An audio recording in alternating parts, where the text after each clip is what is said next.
મને એક real story અને one of the my favourite story, બોમ્બેની રિયલ ઘટના. 8મા ધોરણમાં અભ્યાસ કરતો છોકરો, જોજો આ સ્ટોરી તમે ખાલી ક્યાંથી ક્યાંક નન લઈ છે. એ છોકરો એકદમ નોર્મલ સ્ટુડન્ટ અને નોર્મલ ફેમિલીમાંથી બિલોંગ કરે, અને સાથે સાથે એને ફૂટબોલનો પણ ખૂબ જ શોખ. એટલે એવું કરે, સ્કૂલ અને ટ્યુશન પતે પછી 5 થી 6 ના સમયે એની નજીકમાં ફૂટબોલનું કોચિંગ ક્લાસ ચાલતું હતું. તો એના પપ્પાએ ફીસ પે કરી અને એને કોચિંગ માટે મોકલે છે. હવે સાથે એના પપ્પા પણ જાય છે 5 થી 6. એના પપ્પા ત્યાં બેન્ચ પર બેસે છે અને છોકરો 1 કલાક ફૂટબોલની પ્રેક્ટિસ કરે છે. દરરોજ રેગ્યુલર આવું ચાલે છે. 5 થી 6 છોકરો ફૂટબોલ શીખે, પપ્પા ત્યાં બેન્ચ પર બેસીને જોતા હોય છે. આવું ચાલતું રહે કન્ટિન્યુઅસ. હવે છોકરાને ફૂટબોલમાં ઇન્ટરેસ્ટ, પણ ફૂટબોલની રમત એટલી બધી ઇફેક્ટિવ કે એટલી બધી પરફોર્મન્સ આપી શકે એવી નથી.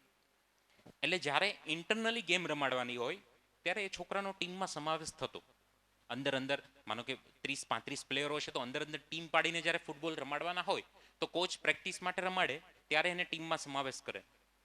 પણ જ્યારે એક કોચ અને બીજા કોચની વચ્ચે, એક સિટી અને બીજા સિટીની વચ્ચે, એક રાજ્ય અને બીજા રાજ્યની વચ્ચે જ્યારે મેચ થતી હોય તો કોઈ દિવસ એનો ટીમમાં સમાવેશ ના થાય. શું કામ? કેમ કે એના કરતાં બીજા 11-12 પ્લેયર એવા છે કે સારું પરફોર્મન્સ આપે છે, તો કોચ એનો સમાવેશ નથી કરતા. અને એને એ વાતનો કોઈને દુઃખ નથી, કોઈને ગમ નથી. એ આવીને 5 થી 6 પ્રેક્ટિસ કરે છે, બસ ફરી પપ્પા જોડે ઘરે જતો રહે છે. આવું દરરોજ ચાલે છે. હવે એક સમય એવો આવે છે કે બીજે દિવસે ફાઇનલ હોય છે, ફાઇનલ મેચ. અને અત્યાર સુધી એનો ટીમમાં સમાવેશ નહોતો થયેલો અને આજે પણ નથી થયેલો. પણ આજે રાતે કોચના ઘરે જાય છે અને કોચને કહે છે કે કોચ, કંઈ પણ થાય, હું તમને નમ્ર વિનંતી કરું છું કે આવનારી કાલની મેચ મારે રમવી છે, રમવી છે, રમવી છે, કંઈ પણ થાય. કોચ હેરાન પરેશાન કે યાર આ છોકરા જોડે એવું તો શું બન્યું છે કે એને અત્યાર સુધી એને મને ક્યારેય નથી કીધું કે મારે ટીમમાં રહેવું છે, ને આજે અચાનક આ રાતે 2 વાગે શું કહે છે મને કંઈ સમજાતું નથી. તો કોચ એને સમજાવવાનો ઘણો પ્રયત્ન કરે છે કે બેટા, એમાં એવું છે કે ફાઇનલ મેચ છે, આપણું અત્યાર સુધીનું પરફોર્મન્સ ખૂબ સારું આવ્યું છે.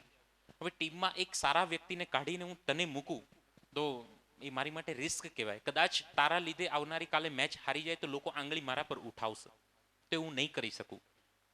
પાછો છોકરો વિનંતી કરે છે કે નહીં સર, કંઈ પણ થાય, હું તમારી ઉમ્મીદને ડૂબવા નહીં દઉં. આવનારી કાલની મેચ મારે રમવી છે, રમવી છે, રમવી છે. કોચ વિચારે છે કે યાર આ છોકરા એટલું કગળે છે, ખરેખર એની સાથે શું ઘટના બની છે, કંઈક તો હશે. તો કોચ એને આશ્વાસન આપતા કહે છે કે એક કામ કર બેટા, કાલે સવારે જે ટીમનું ફાઇનલ લિસ્ટ બહાર પડે એની અંદર જો તારું નામ હોય તો તું રમજે, નહીતર આઈ એમ સોરી, હું કંઈ નહીં કરી શકું. મારાથી બનતો પ્રયત્ન હું કરીશ.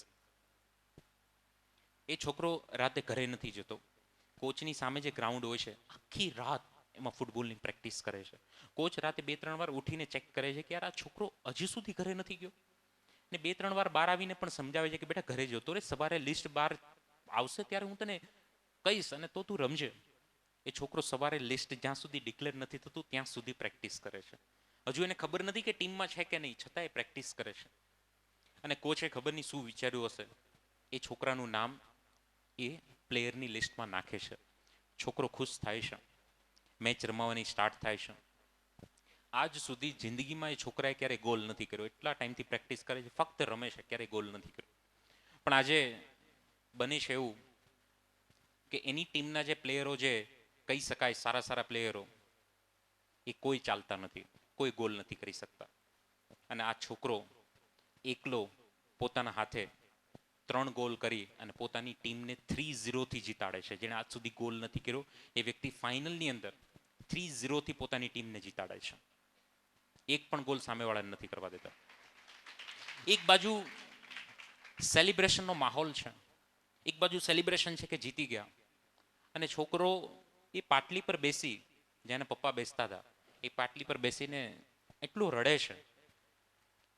ત્યારે કોચની નજર એ છોકરા પર જાય છે અને છોકરાને પૂછે છે કે કેમ બેટા, આપણે જીતી ગયા અને છતાં તું કેમ રડે છે? ત્યારે છોકરો કહે છે કે 2 દિવસ પહેલા સુધી જે મારા પપ્પા આ પાટલી પર બેસી અને 5 થી 6 1 કલાક એ મારી બેસીને જે રમત જોતા ને, મારા પપ્પા આંધળા હતા, બ્લાઇન્ડ હતા. એમને ક્યારેય મારી રમતને જોઈ નથી, પણ ફક્ત મને અંદરથી એવો અહેસાસ થાય કે અહીંયા કોઈક મને જોઈએ છે, મારી રમતને કોઈ જોવે છે, એટલા માટે પ્રોત્સાહન આપવા માટે મારા પપ્પા બેસતા. પણ એ ખરેખર બ્લાઇન્ડ હતા, આંધળા હતા, એ રમતને ક્યારેય જોઈ નથી શક્યા. તો કોચ કહે છે, પણ તો એમાં શું થઈ ગયું બેટા? 2 દિવસ પહેલા કોચ મારા ફાધરનું એક્સિડન્ટમાં મૃત્યુ થયું છે, અને આજે મને પહેલી વાર એવું લાગે છે કે મારા પપ્પા મને ઉપરથી જવે છે, એટલા માટે હું એટલું બહેતરીન રમું છું, એટલા માટે, બીજું કોઈ કારણ નથી. જે દિવસે તમને કારણ મળી જશે ને, દુનિયા નહીં રોકી શકે. દુનિયાની ક્ષમતા તમારા એ કારણની સામે રત્તી ભાર પણ નથી. તમને રોકવા માટે કોઈ નહીં આવી શકે. મને એ વાતનો ખ્યાલ અહીંયા મોસ્ટ ઓફ મિડલ ક્લાસ પરિવારમાંથી આવે છે. અહીંયા જો કદાચ પપ્પા મમ્મી એના ફેમિલી વિશે જો કદાચ પૂછવામાં આવે તો એના પપ્પા સવારે જતા હશે કામે, એ સાંજ સુધી હીરા ઘસતા હશે, અથવા તો કોઈ પણ XYZ મજૂરીનું કામ કરતા હશે. 90% સ્ટુડન્ટના પેરેન્ટ્સ, મમ્મી પણ ઘરે કંઈક સાડી, સ્ટોન ટાંકવાનું, સિલાઈ મશીનનું XYZ કામ કરતા હશે. જ્યારે માતા પિતાને પૂછવામાં આવે ને કે યાર આની પાછળનું તમારું કારણ શું છે, ત્યારે કહે છે કે અમે મારી જિંદગીને જે કૂતરા જેવી બનાવી દીધી છે ને, એવી જિંદગી મારા દીકરાની ના બને કે મારી દીકરીની ના બને ને, એના માટે આજે કદાચ અમારે રાત દિવસ પણ એક કરવા પડે ને તો કુરબાન છે. જ્યારે દીકરો કે દીકરી ટાઈમ પાસ કરતા હોય, ફેસબુક વોટ્સઅપમાં સમય બગાડતા હોય અને આવા કિંમતી સમય, કિંમતી પલને જવા દેતા હોય ને, ત્યારે ખરેખર અંદરથી દુઃખ થવું જોઈએ કે એ માતા પિતા, કે એવું કહેવાય કે 84 લાખ જન્મ પછી પણ અવતાર મળે છે મનુષ્યનો, અને એ અવતાર 2 મહાન અસ્થિ, મા અને બાપ માટે, કે તમારી ચામડીના ઉતારીને જો એને પગરખા પણ કરી દેવામાં આવે ને તો પણ એ માતા પિતાના રહેલા ઉપકારો તમારી પર ઓછા પડે. જ્યારે એ મા બાપ માટે આવો અવસર, સુંદર અવસર, સુવર્ણ અવસર કહી શકાય કે કંઈક કરી બતાવવાનો સમય આવ્યો છે સાહેબ, કરી બતાવો, જી જાન રેડી દો, રાત દિવસ એક કરવી પડે કરી દો. ક્યાંય એવું ન્યૂઝમાં વાંચ્યું છે કે 15 દિવસ સતત રાતે મહેનત કરવાથી એક વ્યક્તિનું કરુણ મોત? નહીં. શું થશે યાર? જે કરવું પડે તે કરો, પણ રિઝલ્ટની અંદર એકવાર એ મમ્મી પપ્પાને જે જોઈએ છે ને, એકવાર આપી દો. બોસ હું કહું છું કે તમારા મમ્મી પપ્પા એવું ચોક્કસથી કહેતા હશે કે તું ખુશ રહેગા તેરે પેરેન્ટ્સ મુસ્કુરાએંગે, તું ખુશ रहेगा तेरे पेरेंट्स मुस्कुराएंगे, तेरे स्कूल वाले मुस्कुराएंगे, और तेरे मम्मी पापा सीना ठोक के कहेंगे यही है मेरी असली औलाद. જ્યારે સાહેબ આવું ગૌરવ વાળું એ મા બાપના મુખેથી જ્યારે નામ જાય ને, ત્યારે કંઈક કામ થાય. હું કહું છું કે એવું કંઈક કરી બતાવો કે જેથી કરીને સોસાયટી, સમાજની અંદર લોકો એમ કહે કે જો અમિતના પપ્પા જાય છે, નહીં કે રમેશભાઈનો છોકરો અમિત જાય છે. આ ફરક છે એટલું. એ કરવા માટે જે કરવું પડે કરી દો.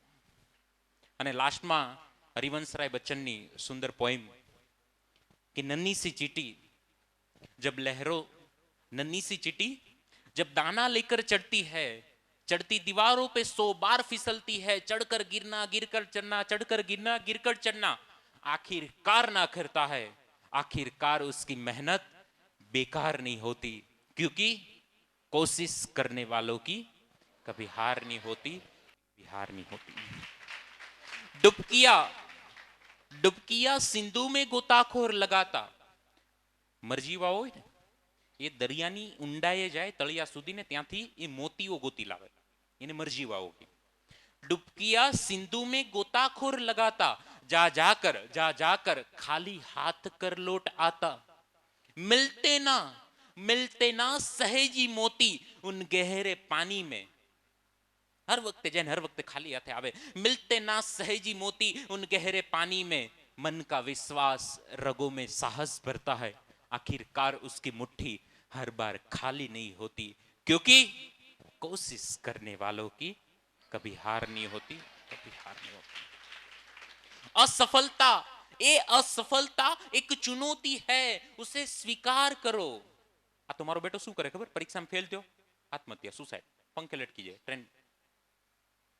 મારે દેશ માટે કંઈક કરવું છે, ફેલ થાય તું સુસાઇડ તરફ જાય છે. જે કોઈ વિદ્યાર્થીને એવો વિચાર આવતો હોય ને એ જરૂરથી એ કામ કરજો, પણ એ પેલા આંખ બંધ કરીને એકવાર વિચાર કરજો કે ચલ હું એ કામ કરી નાખું, હું પંખે લટકી જાઉં, હું XYZ રીતે સુસાઇડ કરી નાખું, પણ કરી લીધા પછી મારા મમ્મી પપ્પાનું શું? અરે એને પણ ચિંતા છોડો, તમે 10માં ફેલ થયા એટલે સુસાઇડ કર્યું, ચલો એને પણ છોડો, પછી શું થશે? ક્યાંક જન્મ લેશો કે નહીં લો? બાળ મંદિરથી બેસવું પડશે. એમાં હવે જુનિયર ને સિનિયર થઈ ગયા, તમે બધા એક જ વર્ષ કર્યું હશે, હવે 2 વર્ષ કરવા પડશે. એકડેથી ઘૂંટવો પડશે. પાછા 10માં આવશો કે નહીં આવો? દિવસે દિવસે અભ્યાસ અઘરો થતો જાય છે, સહેલો નથી થતો. જો તારીથી આ 10માની એક્ઝામ ક્લિયર ન થઈ તો આવનારા 15-16 વર્ષ પછી પાછો તું 10માં આવીશ તો ક્યાંથી ક્લિયર થશે? પાછો સુસાઇડ કરીશ? પાછું તઈ તો જુનિયર, ડાય જુનિયર, સિનિયર, ડાય સિનિયર 4 વર્ષ આવશે તો શું કરીશ?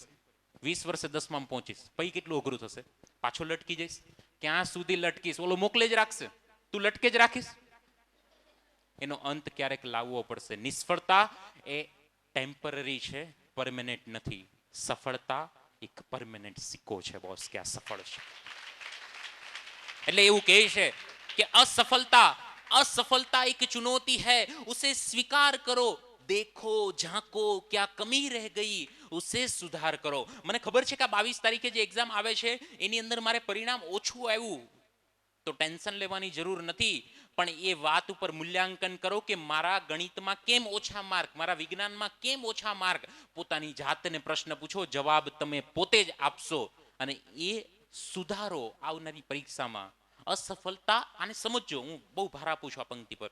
असफलता एक चुनौती है, उसे स्वीकार करो, देखो झांको क्या कमी रह गई, सुधार करो. બીજી પરીક્ષામાં સુધારી નાખવાનું.